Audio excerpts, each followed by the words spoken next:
Just doing a mic check. Can someone online tell us if you can hear us okay? It's Bill Rogers, I hear you. Okay, thanks. Spectating your computer right now. Yep, I'm aware.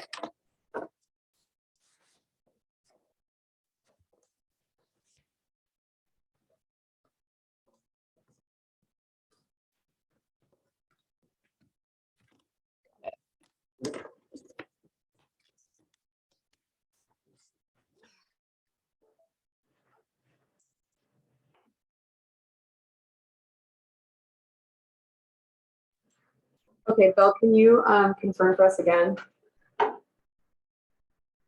This is Bill Rogers, I hear you. Thank you. Yeah, we hear you loud and clear. Okay, everybody, let's go ahead and get started. Recording in progress.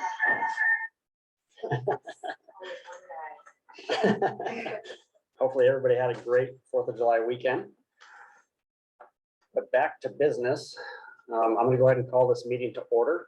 This is the Fast Planning Technical Committee meeting. It is Wednesday, July 5th, and it is 12 o'clock on the dot. I see we have with us here today for committee members. We have Stephen Hope sitting in for Michelle Denton. We have Kate Duber, Randy Bailey sitting in for Brett Nelson. We have Bill Rogers, Lieutenant Mike Roberts, John Natardis, Kellen Spillman, RJ Stump, Jacob Teuerich, Danny Wallace, and John Weinberger. The three committee members I see that are absent at this time is Justin Burgess, Kevin McKinley, and Nick Zarnecki. So Justin, Nick, or Kevin, if you are on the line and I just missed you, can you let me know? Yeah, Jackson, this is Nick. I'm here. Oh, wonderful. Thank you, Nick. Okay, so we just have two committee members absent at this time. For Fast Planning staff, we have with us today myself, Jackson Fox, Olivia Lunsford, Corey DiRtigliano, and Deborah Todd. And then for guests in the meeting, I see that we have here today Jennifer Wright, Lauren Little, Megan Flory, Jack Barnwell, and Don Galligan. Are there any other guests in the meeting today that I didn't announce? If so, go ahead and unmute yourself and state your name for the record. Okay, not hearing any. That's who we have with us today. Let's move on to approval of the July 5th, 2023 meeting agenda. Do I have a motion on the agenda?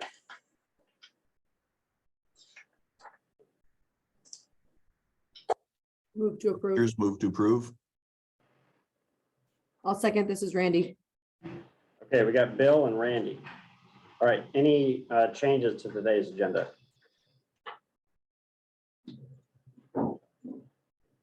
This is Bill Rogers. I noticed one technical thing. We're looking at last month's agenda on the screen.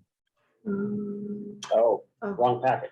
Okay. Yep, thank you. Let's get that changed out. Thank you, Bill. We'll get the new agenda up before I see if there's any changes.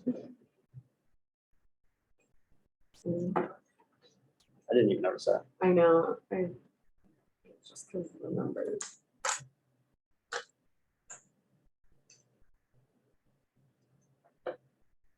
I'm 705.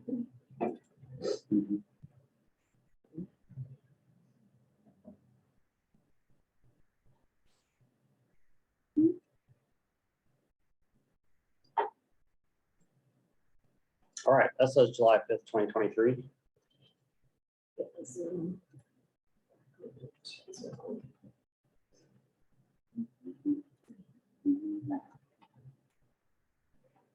Okay.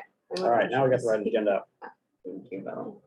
So any changes to today's agenda from committee members?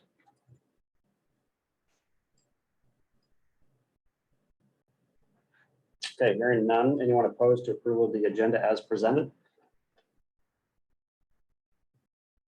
Hearing none, we'll consider it approved. Let's move on to approval of the June 7th, 2023 meeting minutes, which are found on pages 2 through 5 of the packet. Do I have a motion on the minutes?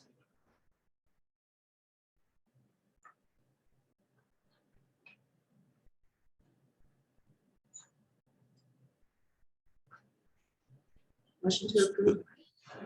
All right, motion made by Kate Duber. Is there a second? Bill Rogers, second. Thanks, Bill. All right, any edits to the minutes?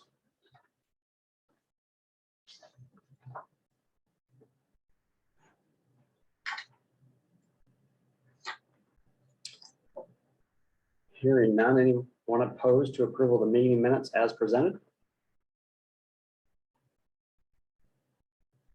Okay, hearing no objections, so we'll consider those approved and move on to committee and working group reports, which begins on page 6 in the packet. Two items to update you all with in respect to the policy board meeting on June 21st. The first item there at the top is that the policy board did approve the official funding plan for the congestion mitigation and air quality and new carbon reduction program funds. They did make one amendment to that funding plan. They removed the funding for the Max Transit subsidized ticketing program. It was a split vote with 4 in favor and 3 opposed to that amendment. The comments from the prevailing side was simply that those committee members preferred that $1 million in funding, which was $200,000 a year for that ticketing program, that funding actually go into infrastructure rather than a subsidized ticketing program to provide funding to the borough to assist them with those costs. There was again 3 opposed to that amendment, but it ultimately prevailed. And so the funding for that has been eliminated, and I'll show you a little bit later where that funding trickled into as far as other projects that we had in the funding plan. And then their second action item at that meeting is that they did adopt the state's 2024 safety performance measured targets. So behind this page shows you a 2-page letter in which I transmitted this funding plan to DOT headquarters to begin programming the funding for these projects. This 2-page letter covers the timeline and milestones for updating the project scoring criteria to include the new carbon reduction program eligibilities and the call for project nominations, the technical committee member scoring process and emission benefit calculations, which led to a tabulation of these projects ranked in priority order, and then our approved funding strategy, and then eventually our actual funding plan that went before the technical committee and policy board last month. So this has all been submitted to DOT. Behind this is the approved funding plan, which begins on page 9. Really, the only 2 changes that you're going to see in this funding plan since technical saw it last month is shown on page 10. So for the Max Transit subsidized ticketing, that project number 2 in the table there. Again, the policy board removed funding for this project. So we have left it in the funding plan, but just classified it as illustrative at this time, should the policy board consider funding it in the future. And then with freeing up that $1 million, the majority of that money ended up going to the Chena Lake Recreation Area Bike and Pedestrian Path access via Plaque Road, which is on the next page at the very bottom. You'll see that there. As I stated during our technical committee meeting on June 7th, this was one project that was very difficult for us to fund, provided we only get $3 million per year, and there's a lot of other competing projects. So the majority of that $1 million went into Chena Lake to the construction phase, so that the technical committee and policy board don't necessarily have to consider a reduction in project scope to that project to try to get it down to the $2 million level. So in any event, I had the liberty from the policy board to, once that $1 million is removed, to look at projects below that and add that money in where I thought it was necessary. And the Chena Lake Recreation Area project was the one that was in the most need of that amount of funding to keep that project whole. So that's where that funding went. And then there's really no other changes to other projects here in the funding plan from what you saw back on June 7th. So I will stop there and see if there's any questions from technical committee members on that update.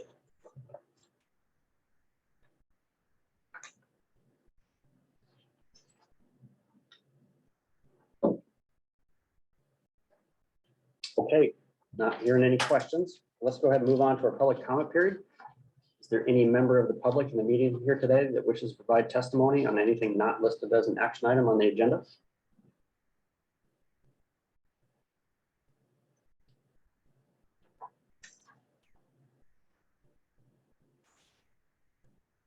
Public comment going once. Going twice. Okay, we'll go ahead and close the public comment period and move on to our first item underneath old business, the federal fiscal year 2023 through 2027 Transportation Improvement Program, Administrative Modification Number 1. This is an action item here today. I am looking for a recommendation from the technical committee on moving this forward to the policy board for approval at their July 19th, I think it is. I think that's their next meeting. So on page 14, I'm going to go through a few different documents here, but on page 14, this really provides an overall summary of the changes in administrative modification number 1. The current changes at the top there with the blue heading. These are changes that you previously saw. We had to add $800,000 to the Fifth Avenue reconstruction project to award that contract to the low bidder. And we pulled that money from the mini street upgrade project by delaying the mini street across all phases by 1 year. So we basically, to pay for that, we used the final design funding for mini street in 2024 to cover that. And we used advanced construction dollars to cover Fifth Avenue. And then there was a variety of projects that we had to update some need IDs and project numbers to, really just administrative updates there. But the new and pending changes, which are all of these are now reflected in the administrative modification, is that we were waiting on the bid results for the fast improvement program, which will be under construction this summer, which includes Aztec subdivision, Second Avenue Dog Park, and College Road Crosswalk. I have in the packet here, I'll show you a little bit later, but we did receive bids on that project, and they are, in my opinion, relatively close to the engineer's estimate. And so there might be a funding increase on the order of $100,000 or less, but that's not going to be a significant increase. So we have that information now. We also received a joint request from the city of Fairbanks and DOT.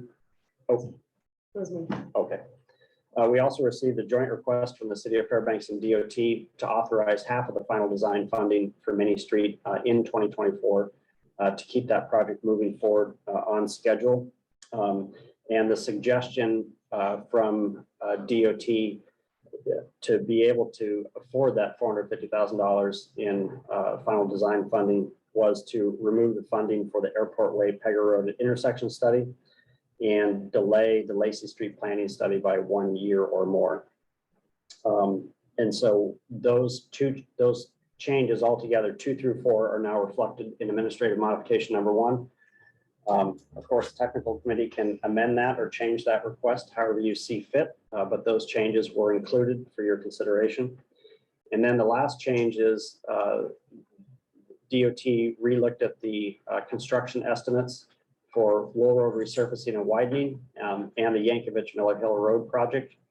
And they determined Yankovich and Miller Hill Road, the current phase 4 estimate for construction is still relatively close to what they anticipated it to be. But the Wool Road resurfacing and widening, their latest estimate shows they need about $200,000 more for construction next year. So that additional $200,000 has been added into this administrative modification.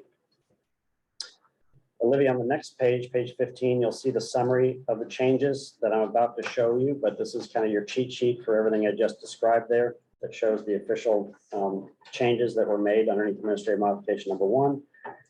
And then page 16 shows you the apparent bid results for the fast improvement program for 2023 this summer. You'll see that there was 2 bidders there, HC Contractors and Paving Products, and the low bidder was within about $100,000 of the engineer's estimate. So again, I don't anticipate a very large increase on this to get that contract awarded. And then the next page, page 17, shows you that joint request from the city of Fairbanks and DOT to authorize $450,000 for the Mini Street upgrade project so that they can continue the design effort despite the delay from the Fifth Avenue reconstruction project bids. And then on page 18 shows you the communication on Wool Road resurfacing to increase the construction estimate. This would be an increase from $3 million up to $3.2 million. Now I'll go through each of these changes in the actual administrative modification, which begins on page 19 in the packet. Next page. So you'll see there for Fifth Avenue in red in the middle there. This shows you the additional $800,000 that was approved for Fifth Avenue to award the contract to the low bidder. The funding was borrowed from 2024 using advanced construction dollars. And then page 22. You'll start to see where we are freeing up some funding for Mini Street. We're delaying the planning study for Lacey Street reconstruction. We're delaying that from 23 up to 24. So it's just a 1-year delay on that. And then on the next page, you'll see for the Mini Street upgrade project that the final design phase was about 1.2 million. So we split that into 2 installments, providing $450,000 this federal fiscal year. And then the remainder of that final design funding will be available in 2025, just before the right-of-way phase opens in 2026. And then the next page. Oh, I'm sorry. Let's go back to the previous page. Oh, you'll see there on the very bottom, the Pega Road Airport Way intersection study that had $300,000 in it in 2023. So we changed that funding to illustrative to again accommodate providing funding for the Mini Street upgrade final design phase opener. And what we understand is that there's a push from DOT Northern Region to fund a Pega Road corridor study for the full length of Pega Road in the new STIP, which will go from 2023 to 2027. We have not seen the new STIP published to see if that funding actually made it in there. But in speaking with Joe Kemp at DOT, if that project is funded, likely DOT would not need that $300,000 to contribute to that project. I'll call on you in a minute here, Yvette, after I get through the last project change. So Olivia, if you go to the next page. So for Wool Road resurfacing at the very bottom there, again, we just increased the construction estimate by $200,000. So that brings up the construction phase from 3 million up to 3.2 million to go to construction next year in 2024. And that is all the changes that are reflected in administrative modification number 1. I do see Yvette Hall raised her hand and she did submit the request for Mini Street. So I'm going to give her a little bit of floor time. See if you have a question or a comment. Thank you, Jackson. Yes, I do have a comment. I was requesting the Mini Street Phase 2 funding in FFY 24, if that would be possible. And I don't know if it would be possible to use to juggle it with Fifth Avenue or how we could make that happen, but that would be preferable if it's possible. That's all I have. Okay. Yeah, that's a change that we can make, Yvette. We can move that to 2024 and we'll simply reduce the AC balance on Fifth Avenue reconstruction. So I can make that change without affecting any other project in the TIP. So that's not a problem. Excellent, thank you. Okay, I'm gonna open it up to questions from committee members.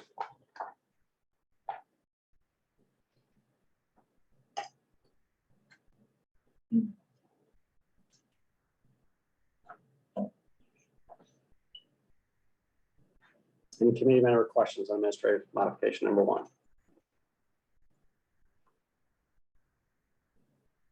All right, I'm not seeing any. Oh, Kellen, go ahead. Just my only question, seems like in general bids are coming back high, is that correct? Yes. Are you aware of any big change orders we're planning for at least this construction season? Well, the only project that we have in our construction right now, that's kind of, I would consider well underway is Fifth Avenue. And I've approved one change order so far, and it's in the amount of $60,000. And that's just for some additional concrete work from back of sidewalk up to a building foundation. So at this time on Fifth Avenue, I'm not anticipating any, or I haven't heard any big changes in the scope of work out there today. Okay, thanks. And the North Pole streetlight standardization, I believe that is just getting started out in North Pole, or may not have even started yet. So I don't know about that project yet. Okay, thank you. All right, let's move on to our public comment period. Any member of the public wishing to provide testimony on this item here today?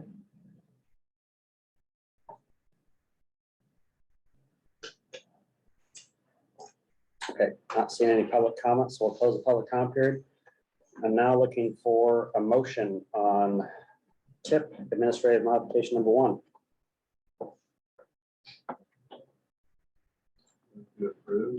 Okay, motion made by John Natardis. Is there a second? Second, Bob Pristash. Thanks, Bob. And thanks for joining us. I'll mark you as present. Okay, any discussion on administrative modification number 1?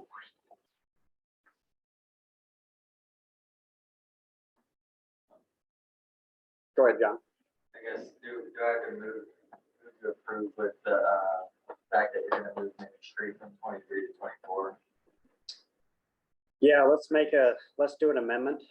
So yeah, do a motion to amend the document. Make a motion to amend the tip to move Main Street upgrades design funding from fiscal year 23 to 24 and removing, or whatever you said about reducing EC somewhere. For Fifth, yeah, underneath Fifth Avenue reconstruction. All right, that amendment was made by John Natardis. Is there a second to that amendment? Second, Bob Pristash. Bob? Okay, any discussion on that amendment? Go ahead, Kellen. This is essentially kind of the only way to balance the books, right? Delay Main Street by a year, free up money to put on Fifth Avenue. Right. Okay, That's correct, yep. Yep, Bob, go ahead. Yeah, thanks. If we could, approve this amendment, it would keep Mini Street on track. Meaning we're in design phase right now and we're making good progress with all the communication and the electrical system, bringing it underground, the storm drain, the water and the sewer. And what this does is allows us to delineate carefully the permanent easements that are required. And that'll be the critical path. So allowing us to go forward now to get that finalized would be a good use of time. And I would hate to drop the project and have to pick it up and then the efficiencies associated with that. So I'd like to speak for this. Thank you. Thank you, Bob.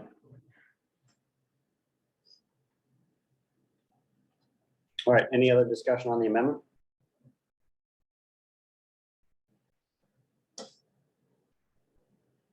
Anyone opposed to the amendment?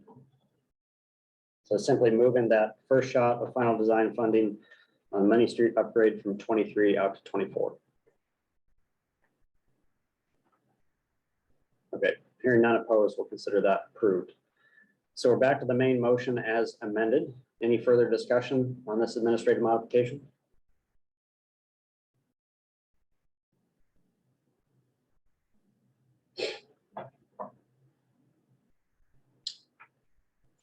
Okay, well, I'm not seeing any arguments in the room or on Zoom. So I'll just ask if there's anyone opposed to the approval of the administrative modification as amended.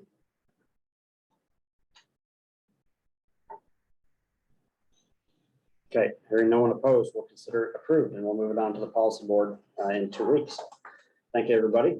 All right, the next item is not an action item. This is item 7B for the Fast Improvement Program for federal fiscal year 2025. We do have just one page in the packet, page 27, which shows you the updated project list that John Natardis and Ethan Mahoney are working on putting cost estimates to each of these project locations. Since the last time that you saw this project list, there have been some new information that has surfaced and a few new projects identified, particularly out in the North Pole area. I am reflecting those in red text there. So underneath City of North Pole, we added three other road locations. I believe these are very small gravel to pavement projects on Andrea Drive, Cary Avenue, and Monk Court. On the very bottom underneath other, there was also a gravel to pavement request on Grange Road, which is 1.2 miles long, so a much larger project. So I put it in that other category with other streets that we're looking at for gravel to pavement conversions. And then underneath Fairbanks North Star Borough, you'll see that we did get the list from Floyd Sheasley in Rural Services for the list of roads that were not funded underneath the borough's grant program. These are a bundle of roads across 6 road service areas. And then he also provided the list of the asphalt roads and road service areas that he would like to have restriped as a project bundle. And that included 17 road service areas. 2 projects on here that are in question are highlighted in yellow. For the City of North Pole, there was a previous project nomination for ADA improvements to Fifth Avenue out in North Pole, but we can't identify where that request came from because it does not appear to be needed. So I think that project nomination is going to end up getting removed from the list. And then the second one highlighted in yellow for the Fairbanks North Star Borough is the Birch Hill Recreation Area Access Road, which I believe we did those road improvements a few years ago, yet it was still on our list to do. So maybe, yeah, John Ataris, if you have any information on that. I do. On that one, we visited with Kimberly and Trish and Trisha, and it's actually further down the road, or it's something that we did and put E1 service course on that they now want to pay. I see. Okay. Okay. So it is the similar location, new treatment. Okay. So you guys are putting together an estimate for that. Yep. But then for Fifth Avenue out in North Pole, are we striking that one from the list? I think so. We visited the North Pole priorities with Danny Wallace, and I don't think no one could figure out where it came from. Okay. All right. There are many additions to, while we're driving around with each entity, I can send you a new updated list. We have it, different entities with pointing and figuring things out that they wanted on the fly. Okay. Yep. No, I'd appreciate that so we can update this list here. Okay. So again, John Atardos and Ethan Mahoney, they are working on estimates for each of these locations. Once we have those back and in a comprehensive spreadsheet, we will pull together a new subcommittee meeting where we're going to ask each of the local governments to put their project locations in priority order. Not just based on the location and the need for the project, but also based on the price. We have just over $1 million in 2025 to bundle some of these together, but we also have another, I think it's about 1.2 million in 2026 to take care of some of the other locations that are not funded in 2025. So the hope is that we can come up with 2 project bundles across those two years at our next subcommittee meeting. But all the local government partners wanted to see what the prices were for each of these before they put them in priority order. So John, do you have any other updates on that? I do. I visited Ethan and I visited most of the locations with each entity's representative.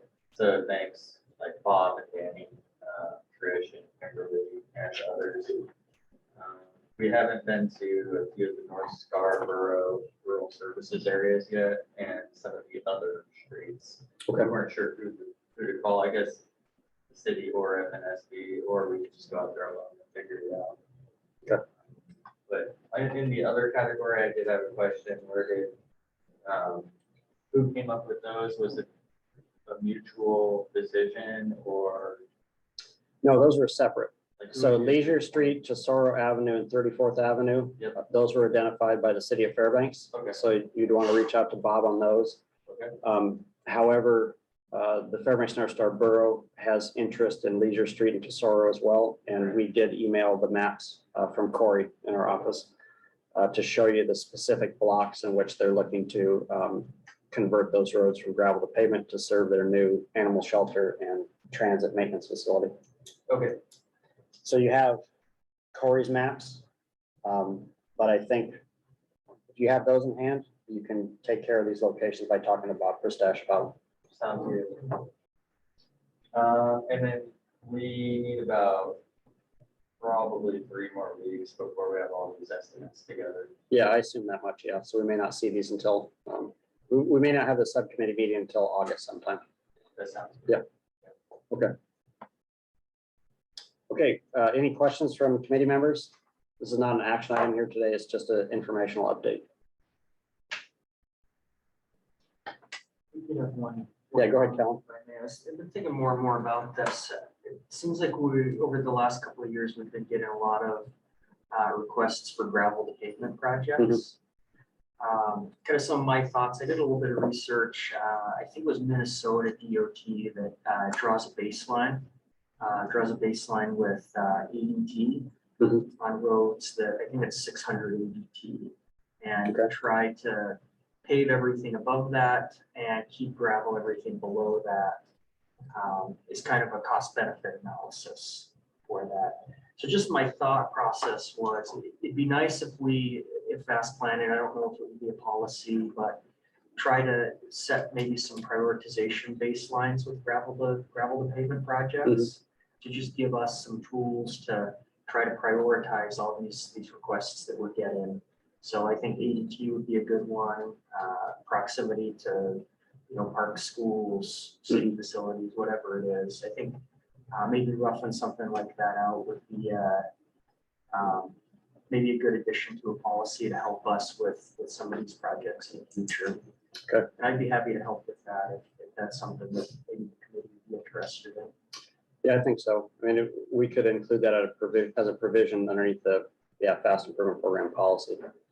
The only question that comes to my mind is that do we have vehicle counts on gravel roads? Because I don't know that pneumatic tubes are put out on gravel roads to count cars. So it might be a nearby road segment. We don't know how many people are actually leaving the pavement to access. Even an estimation. And, Yep. Yeah. So, Just an idea at this point, but it seems like the kind of that list's growing every year, and we don't really have a good metric of saying, that road needs it, that road is probably fine, staying gravel. well, why don't we add that as an agenda item for the next subcommittee meeting? So when we're looking at all these again, we can, and maybe you could prepare some language to bring to that meeting Yeah. in August. We'll talk with DOT to see what type of traffic counts are or are not available. You might have road segments nearby that have pavement that you have actual counts, so you can kind of project what might be going on the gravel sections, but some of these locations, not all, but some of them are kind of the dead end section of the road. Maybe a question for John, am I off base here? Is this something that? No, you guys consider? I think it's in our paving manual, some stuff about gravel to pavement that probably has some of those metrics. So we could shoot that over to you, or Okay. whatever I find. Yeah, Our maybe I'll call materials. you after and we just talk Okay. it out a little bit. Sounds good. All right, any other questions or discussion on this today?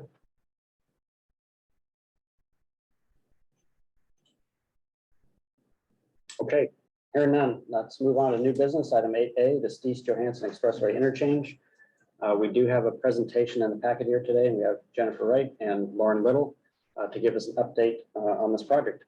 And you can probably just prompt Olivia to change the slides. Yeah. When you're ready. Yeah, if you want to take them. Somewhere near the microphone. Keep the spare.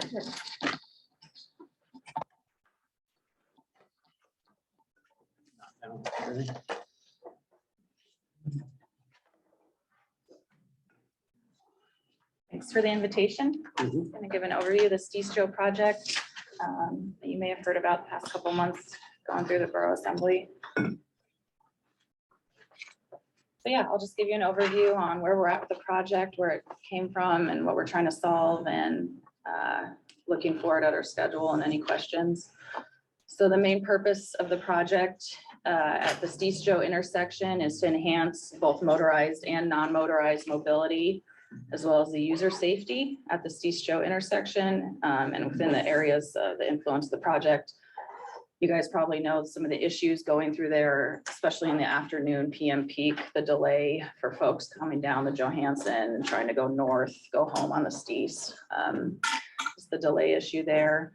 There are some high profile bike and ped crashes in 2005 and 2014 you may be aware of.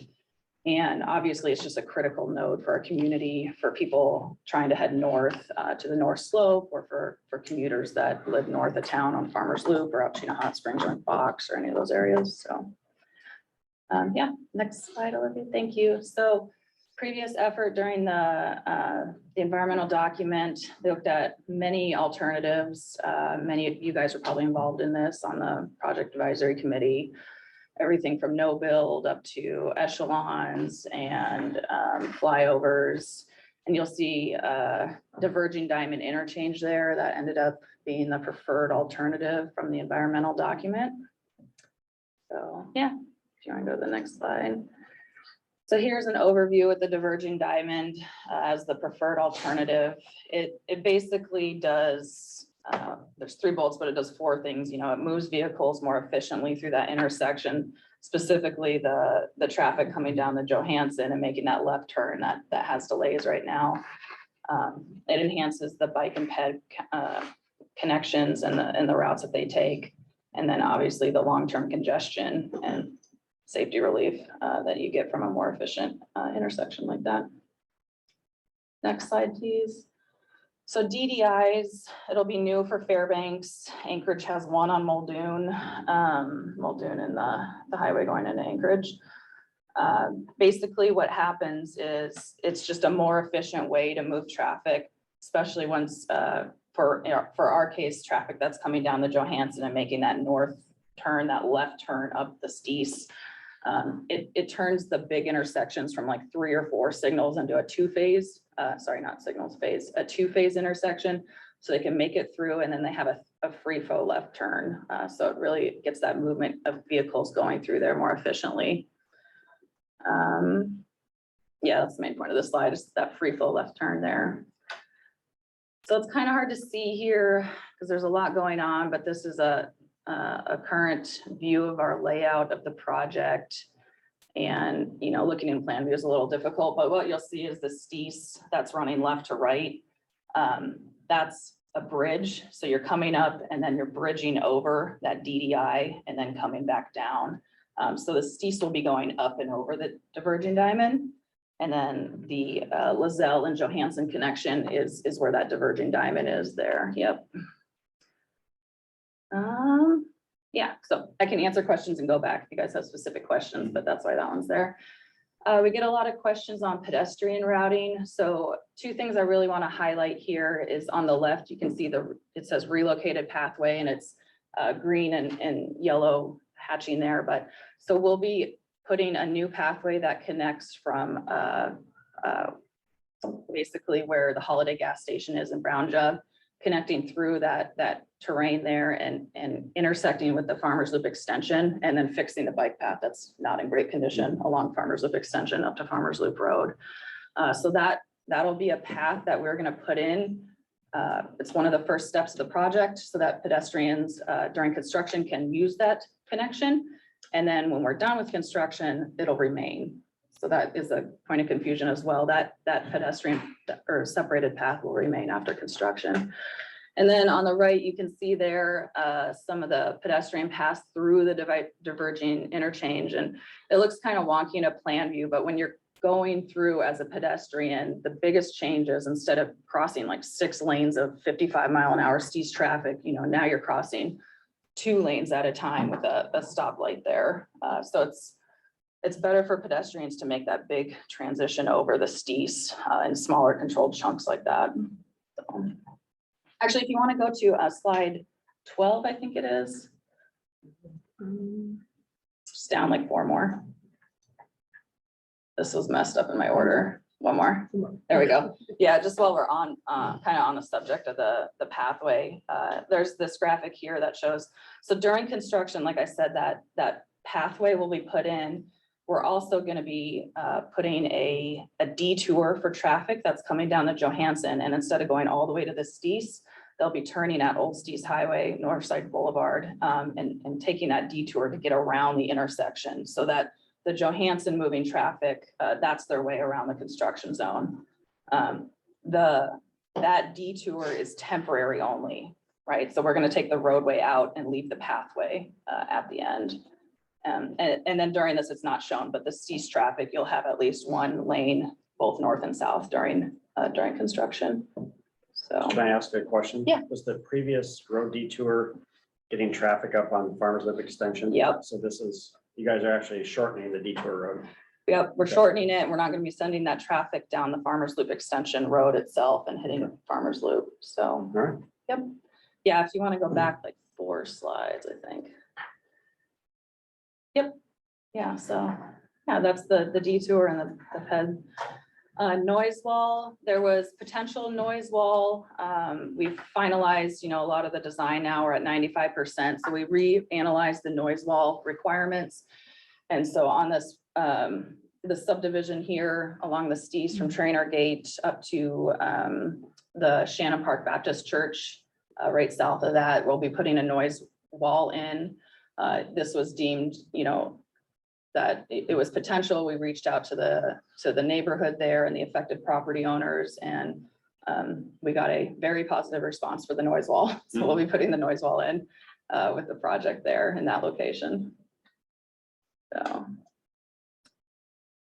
Yep, so right away, we're in our appraisal stages of the right of way. I can talk through some of these, but on the upper left, you'll see that permanent right of way required for that bike path that we're leaving there. That's that track kind of S curve there. On the northwest side of the intersection, that big, I can't see the number of it. If you go down a little bit, yeah. Yeah, there's some where the ramp comes down, and then we'll need some drainage, a 9A there. Yep. We'll need some right of way for that southbound to Johansson ramp, and then some drainage area. Most of these, yeah, are just for the ramp requirements. On the Seekins area, that's to get the ramp into that location. You'll see the LDS church has pretty big impacts. So we're working through that right now. A lot of that area is needed for the ramps that are coming off the Stees, as well as some drainage areas, since it's all pretty low out there. Yeah, most of those are just ramps. I think that's it. Schedule and costs. I wish these columns were switched, so I'll switch it next time. But 2025, we're looking at doing the Farmers Loop connection and as much work as we can do, off of where traffic is right now in preparation for the 26 and 27 season. We'll be doing the main changes there and get people onto the detour and start building the bridge and things like that. So rough level costs at this time. And yeah, next slide. So yeah, what's next? You can see here, we're well through the many years of area and corridor studies, environmentals done. We're in the middle of engineering and design. We have a 95% PS&E. That's where we're at in the design right now. So pretty far along. The right of way, like I said, is beginning. We have appraisals going on. We'll be getting offers and stuff out to the property owners later this year. And then, like I said, construction in 2025 is when we're going to start, the off, not impacting traffic construction. And then we'll come back in 26 and 27 and start working on the main intersection. So we're working on right away, the 95, optimizing our temporary traffic configurations. And then looking forward, we'll have an open house that we're hosting this fall for everybody. I think it's tentatively scheduled for the 5th of October, but we'll be blasting that out on social media and the News Miner and everywhere else to try to talk to everybody and get as many questions answered as we can. I think that's it. If you want to go to the next one. Oh yeah, we already covered this one. And yeah, so you can, the website has tons of information on it, or you can just email or call me, and happy to answer any questions. So yeah, that's a crash course on Steve's Joe. Thanks, Jennifer. Yeah. All right, committee members, any questions? Alan Hose, I see you got your hand up. Go ahead. Yeah, hi there. And sorry I was late to the meeting here. Just found out about it a bit ago. So Jennifer, got a question on, and I know Lauren's been pretty responsive to these questions in the past as well, but kind of curious about what they ended up with the height under the overpass for that Johansson Stees segment as far as the, yeah. Yeah, and the clearance that we committed to was, I think, 18 and a half. Does that ring a bell? Or 19? I can't remember which one it landed Yeah. on. Whatever we had committed in the EA is what we've remained committed to. Both for, Sounds good. I believe that goes for signal height as well. Yeah, definitely for signal line. Perfect. It might even be a little bit more. I than think it that. was 19. Yeah. Okay, and yeah, okay, sounds good. So that's all hung in there. And then I was curious about the routing for the, was there any consideration at that point? You're not thinking there's a need for the, say, ducking to the, off of that route for the oversized, I mean, that accommodates, are you figuring that's gonna accommodate all loads, even those large oversized loads? Yep, that's what we're looking at right now. Making Okay. sure that it is, yeah. Yeah, it looked like the routing. And then the last question I had was about the detour on the, are you planning on routing all of the southbound traffic around that detour?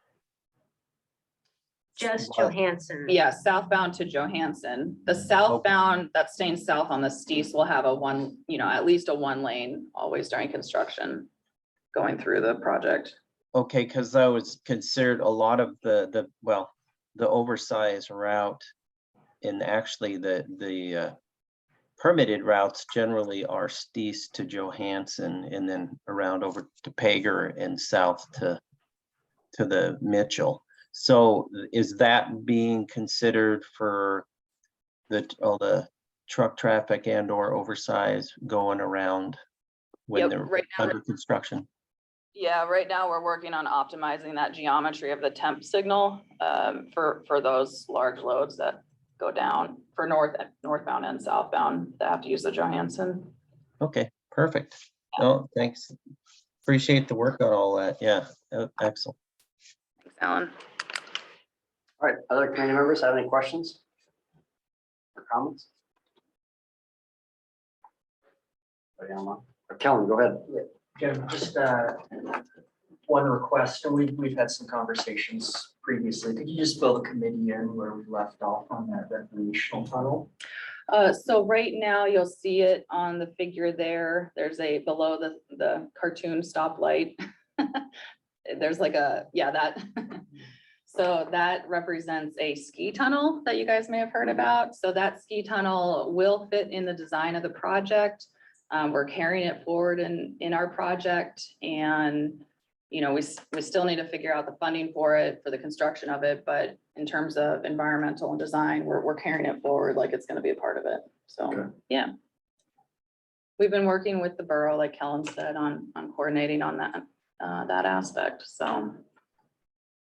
Yeah, we had a meeting with Mayor Ward and Kellen's shop.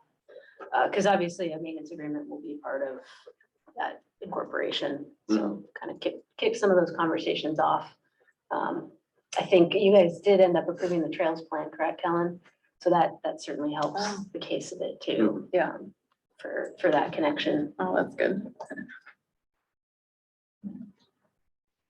Okay. Yep. Bob, go ahead. Yeah, thank you. Thank you both for the presentation. Is there a cost associated, total cost for the project, design, construction right away? Is there a total cost? I think our latest estimate was 2 slides previous, maybe. Yeah, I want to say it's like, 81 million. let's say. Yeah. Thank you. Yep.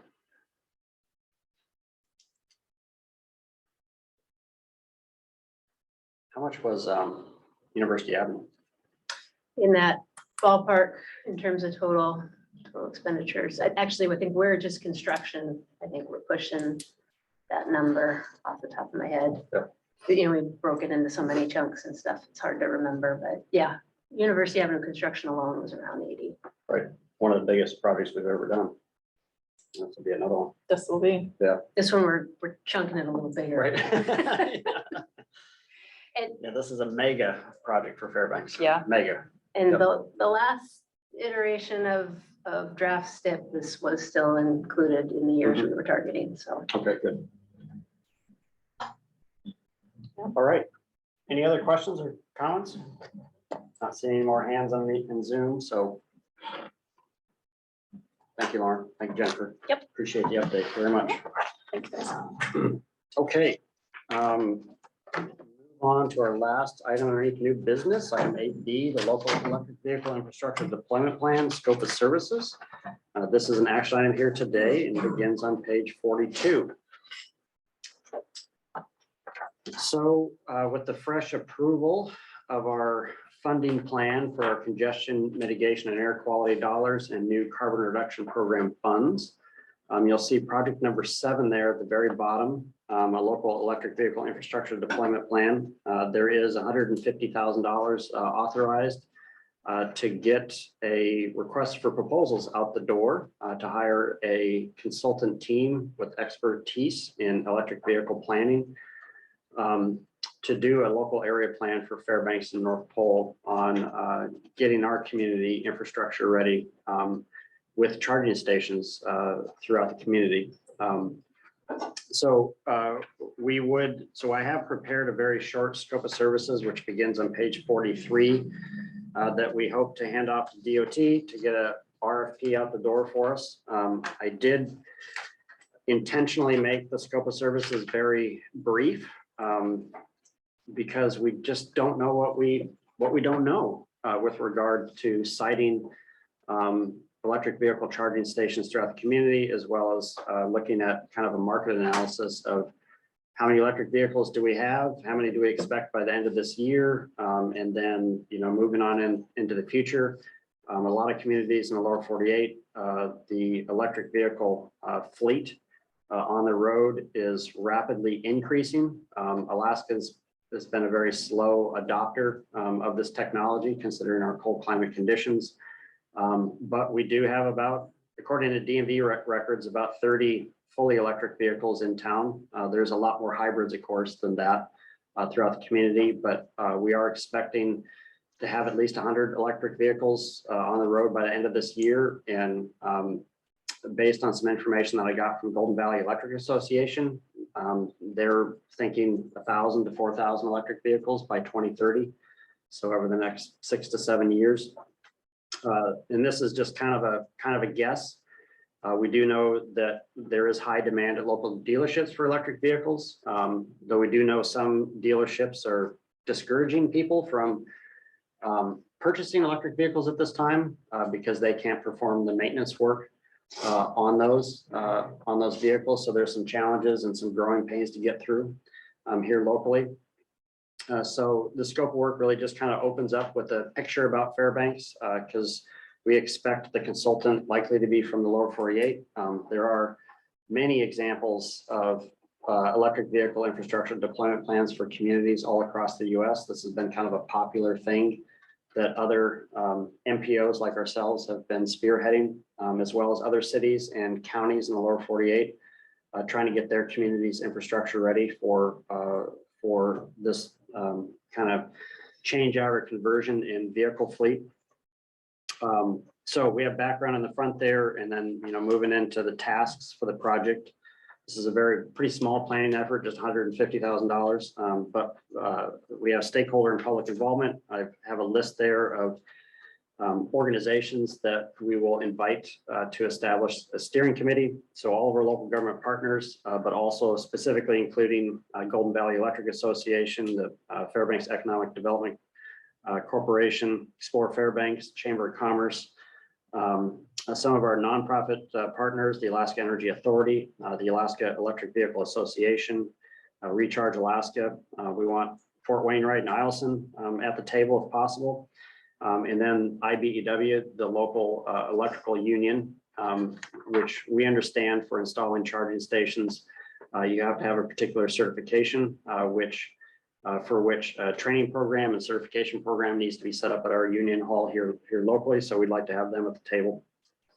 On the next page there, for this stakeholder and public involvement, we'll establish that steering committee. We'll host a project website for the planning process as it unfolds.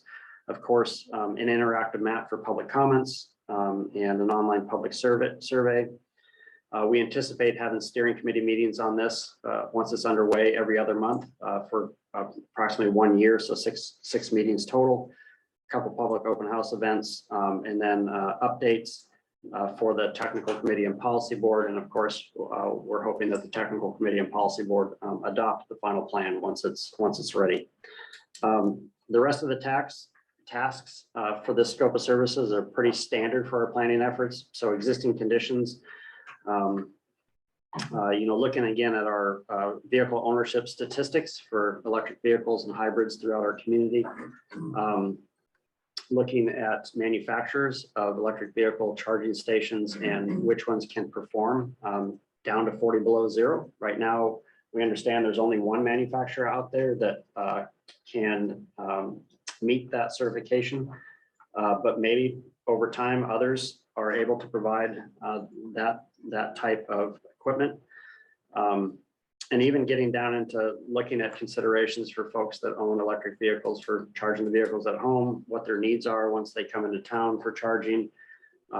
Also the fact that we are at the end of the only alternative fuel corridor in the state that connects Anchorage to Fairbanks, which there will be a build out of electric vehicle charging stations between Anchorage and Fairbanks. So we expect visitors from Anchorage and outside to come into town and have electric vehicle charging needs. And this might be charging stations at hotels or at multifamily housing units or at grocery stores or other retail areas, not just public parking lots.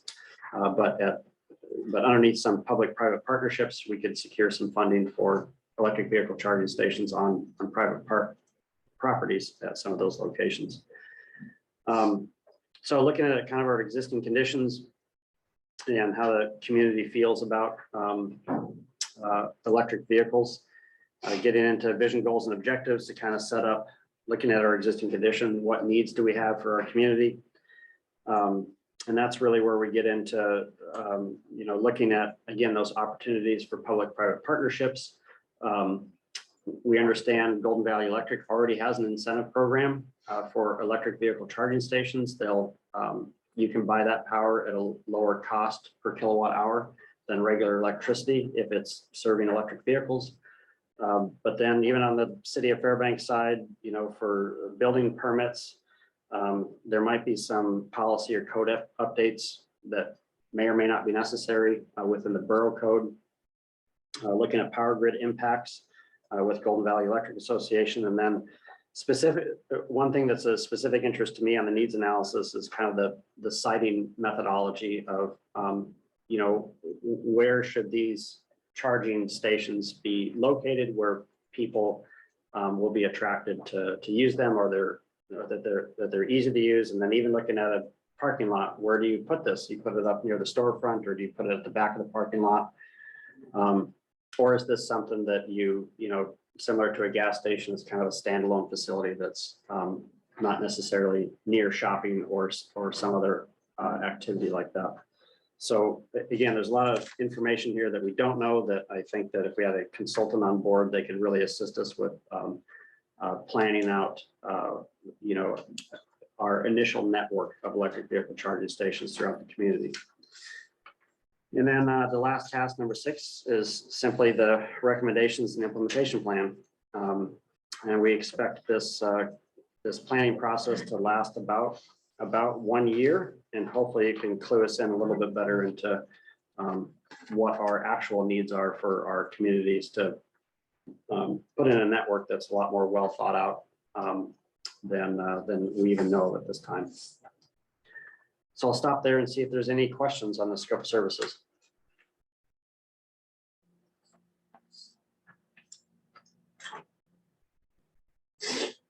Any hands online?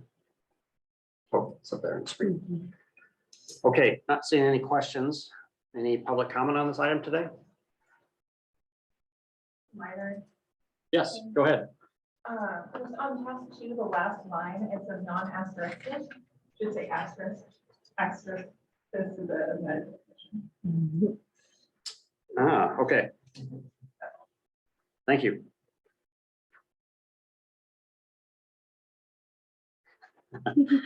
That's interesting. Good catch. Thank you for that. All right, any other public comment today? All right, seeing none, I'm now looking for a motion on the proposed scope of services.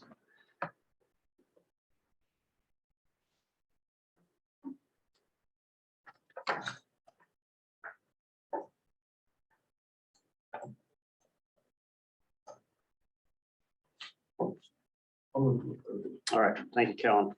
Motion made by Kellen Spillman. Is there a second? Thanks, Jacob. All right, any discussion on this? Go ahead, Kellen.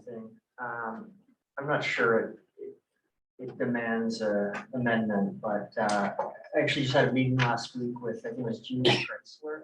I gave him your contact information. I don't know if they've contacted you yet. Nope. It was a really interesting perspective. I'll tell the story and then I think this is where this document could benefit. They came in my office and said that basically there was kind of the big manufacturers, Chrysler, Ford, et cetera, that are dictating dealerships of certain sizes have to have different capabilities. A main one being charging stations, publicly available charging stations. So they were specifically looking at the best spot to tie into the network to place their charging station. It was kind of a little bit of an aha that, hey, these big manufacturers, and I don't know who or what, are dictating their dealerships have these, they could potentially be part of the network. So I think maybe that steering committee could benefit from representation of some of the local dealerships in town.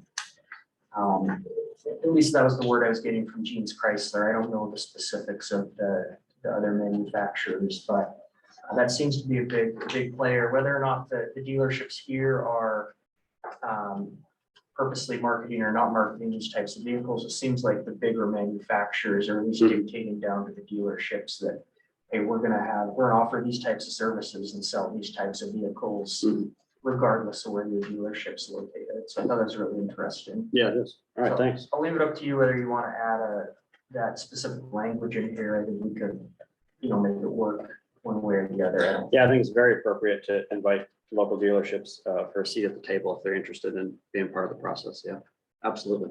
So anyways, I can add that in there. I don't think that necessarily needs an amendment. Okay. But I've got my note here. I'll add that in. All right. Any other discussion? Comments or questions?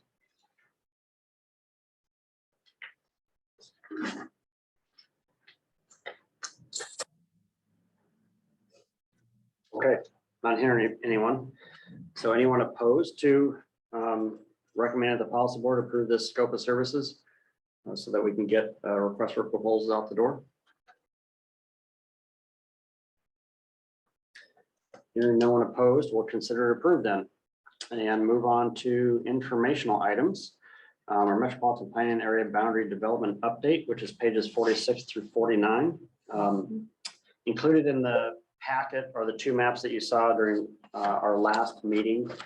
But I don't believe at our last meetings that we shared with you kind of an updated or an outline of the work to be accomplished between now and December, along with a timeline. So I'd like to, and this was an update that was given to the policy board on June 21st.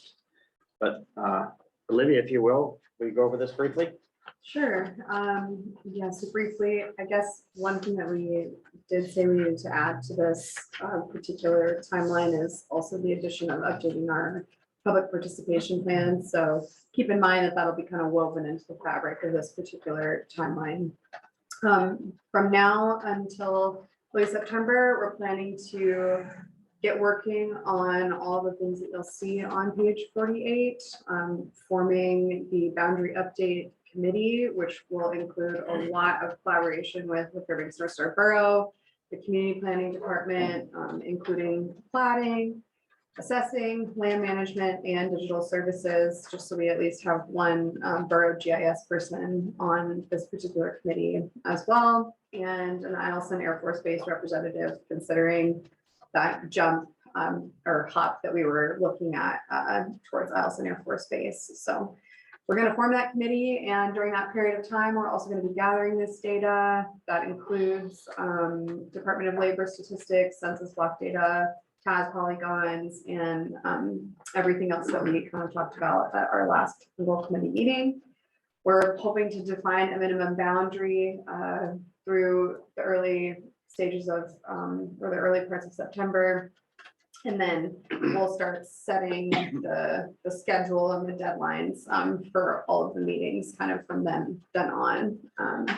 We're hoping to have some stakeholder group meetings as well as directed outreach with industry experts such as real estate professionals, surveyor, contractors, and we have a couple of blank spaces there for anyone that any of you might think we need to be contacting as well. And I imagine that that list will get more rounded out once the boundary update committee eventually meets and we have input about the previous process and maybe what folks have seen in other communities and whatnot. So then we're hoping to implement the expert feedback and amend the draft. And then by early September, we'll hopefully be presenting to the technical committee the draft boundary update, hoping for a release for a 30-day public comment period, reincorporating that into the boundary update, and then closing the final open public comment period, hopefully sometime in November after visiting with the policy board and presenting what we find through that kind of rigorous and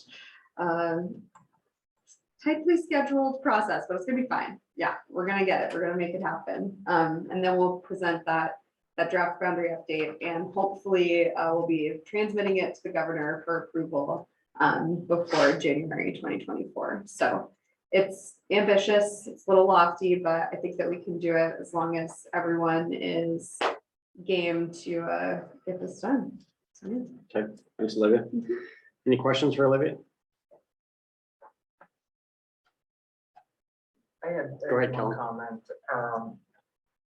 I don't really know how to phrase this. It'd be good to get a better understanding while going through this whole process of in what instances, I guess, normal STIP funds could be spent within the metropolitan plan. That was probably the biggest consideration we had last time, is being very cognizant of bringing in too much area to essentially dilute our funds over an area and make the STIP funds not eligible. But since then, I can, at least off the top of my head, think of a couple of projects that aren't on the national highway system that we spent STIP funds on. Aurora Drive, Noise Slough's a good example. Just getting that better understanding going into this, and I think that can give us a lot of information, whether we should kind of purposely make this bigger or smaller, and what the positives and negatives of that would be. And I can make you a white paper on that. I know all those answers.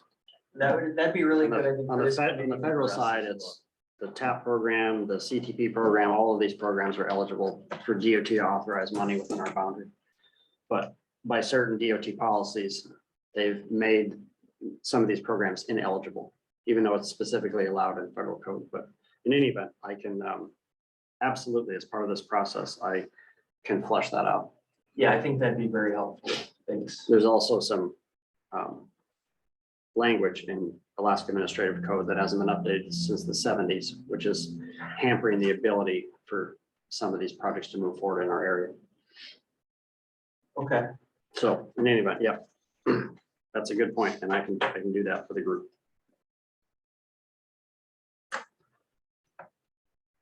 Okay, any other comments or questions? All right, seeing none, our last informational item is obligations and offsets, beginning on page 50. The only new obligation that has occurred within the last month is underneath our planning funds.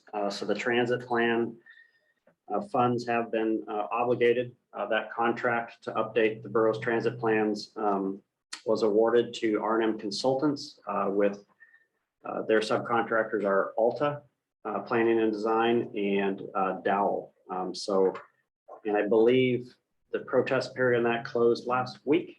So the contract should likely be signed this week, but I'm expecting here in July there to be a kickoff meeting for that effort. So that's the latest obligation. And then page 52 for offsets, we did receive one small offset, an extra $10,000, but our offset balance right now is solidly at about $100,000. And then on page 53, no changes to the project closure list. So any questions and obligations and offsets?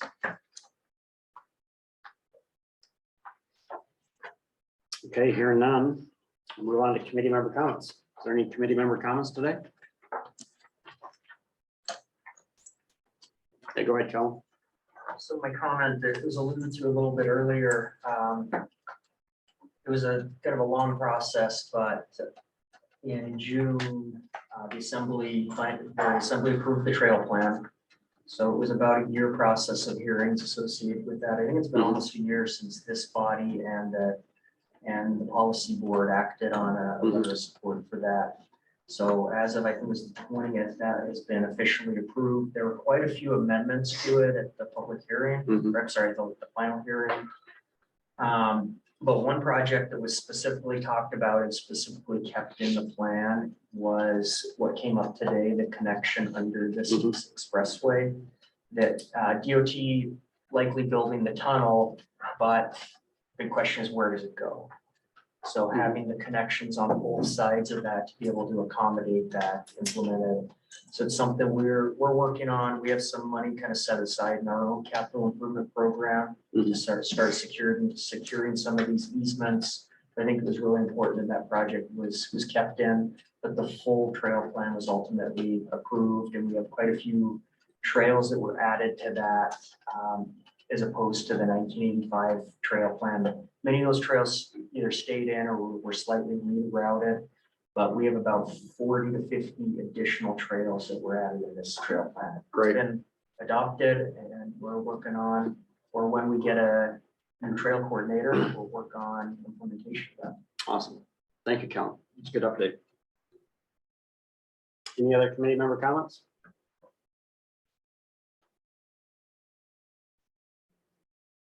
All right, seeing none, looks like we're going to close out a little early today. So do I have a motion to adjourn? Yes. Thank you, John. Is there a second? Bill Rogers, second. Thanks, Bill. Any opposed? Okay, hearing none, we are adjourned at 1:13 p.m. Thanks, everybody. Thank you.